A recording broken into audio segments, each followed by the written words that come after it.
Oh gosh. I'm like slipping off the bed. Okay. Okay, y'all. Hey, y'all, welcome back to my channel. If you don't know, my name is Amber Harris, and for today's video, I'm going to be talking about all the books that I've read in June this month. Happy July 1st.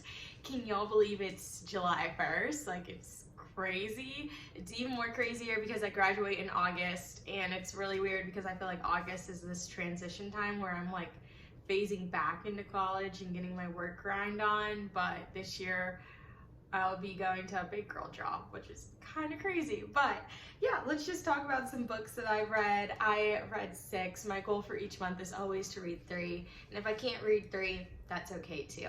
But I technically read 5. I'm currently reading 1 now, so that's like my 6th book. This is in no particular order, and we're just gonna jump right in. Okay, I didn't look at my Goodreads, but I'm pretty sure I finished this like the first week of June, which is Beach Read by Emily Henry.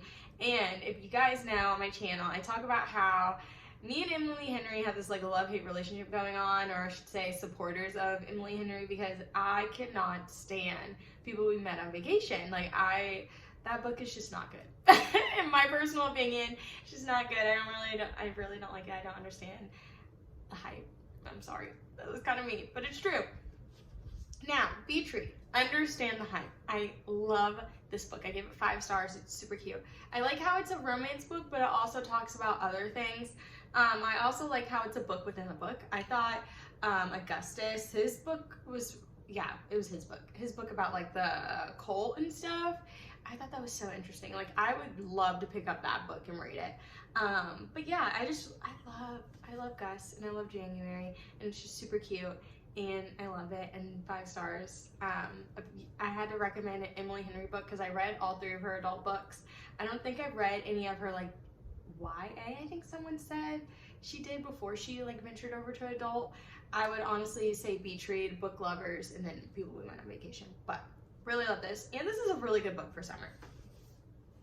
Okay, keeping on another like good book for summer, It's Not Summer Without You by Jenny Han. I rated this 3 stars, and I read this in preparation of the Summer I Turned Pretty's Amazon series. That came out, I want to say like June 15th, June 17th, in that week.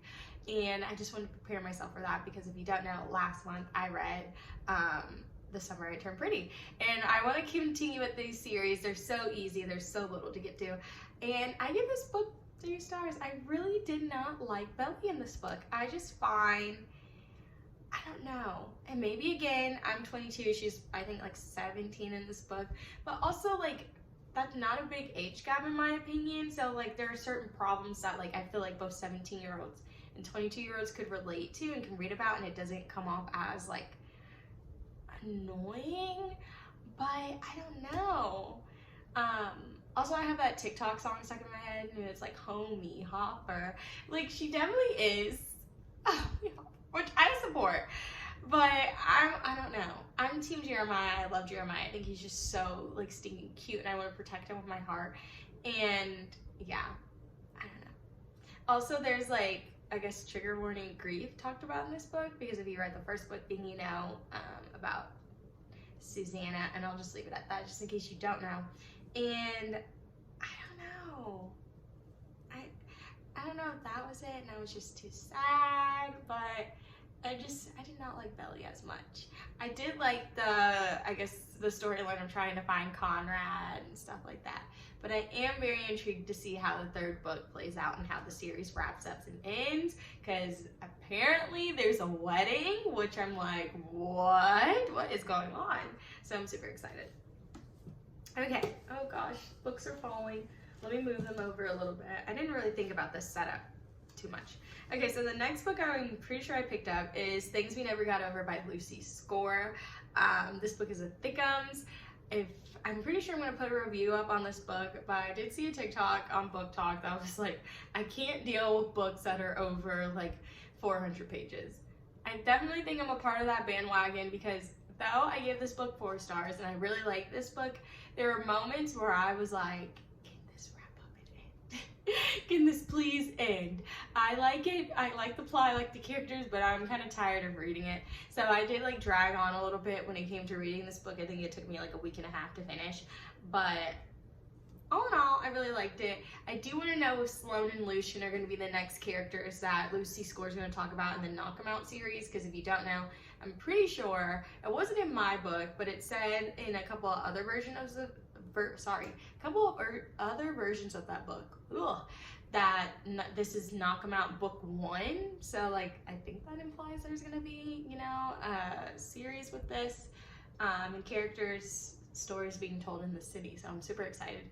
It's either Lucien or Sloane, that's who I'm rooting for, or it's gonna be his brother Nash, Knox's brother Nash. But all in all, really like this book. I do hate how I almost thought that Tina was going to be let off the hook. Like, I thought Tina, all the shenanigans that she does in this book, I honestly thought that she was going to be like, oh, Tina, it's okay, and have like a little redemption arc. She didn't, thank God. So, super good. I realized I'm not explaining the synopsis in these books, and I'm really sorry. I feel like those 3 books are really popular, so like, maybe you guys know. If you do, if you don't, sorry. I don't want to give away synopsis either, because I feel like that's kind of spoilery, but we'll see. Okay, so the next book that I picked up is Confidence of a Wildflower. I ordered this on Amazon because I just saw so many people talking about it, and it came up so many times on my like my following page / For You page on Instagram, and I was just like, what is this book about? All I just knew is that I was about 18-year-old girl, and she was a babysitter for this man who was like 31, so age gap romance, and I was like, yes, I love that. I really don't read that much of age gap, so I was like, this is gonna be very interesting if I'm gonna like it or not. I gave this book 5 stars. I don't even want to say that much else about the book. Like, they're in Salem, so good. And yeah, I gave it 5 stars. The ending of this first book, y'all are gonna be like me, and I was gonna be like, oh, like, okay, once I read this, like, I'm gonna pick up a different book, which I started reading from Luke Copple for Love. I'm on page like 160 something.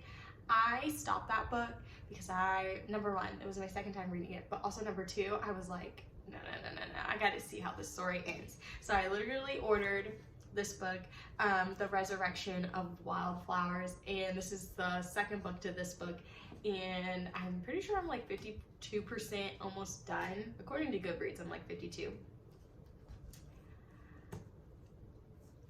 That's all I have to say. Like, 5 stars. Now, do not go in reading this like it's gonna be, I don't know, like Romeo and Juliet type quality. It's not, okay? It's a drama, it's a romance, it's really good. It's just, it's entertaining. It's entertaining. Don't put too much thought into this. Just like lose yourself into this, okay? This is so good. And I can't really say much about the second book because I feel like I'm gonna give away elements of the first book, and I just don't want to be that spoilery, but I cannot wait to see how the story wraps up. And yeah, I'm on page 227, and I think there's only like 400 pages, yeah, close to 400 pages of this book, so I'm super excited. I definitely am going to be looking into more books with this author because her writing, I really like it. It's really enjoyable. I always like read along and listen to the audiobook at the same time so I can try and stay focused, and I really like the voice actors in both of these books, and I think that's why it was really enjoyable, and I literally just got lost in it. Like, it's so good, but I definitely recommend these. Okay guys, that's literally every single thing that I have read in the month of June, which is kind of crazy. And yeah, thank you guys so much for watching, and I'll catch you guys in the next one. Bye guys.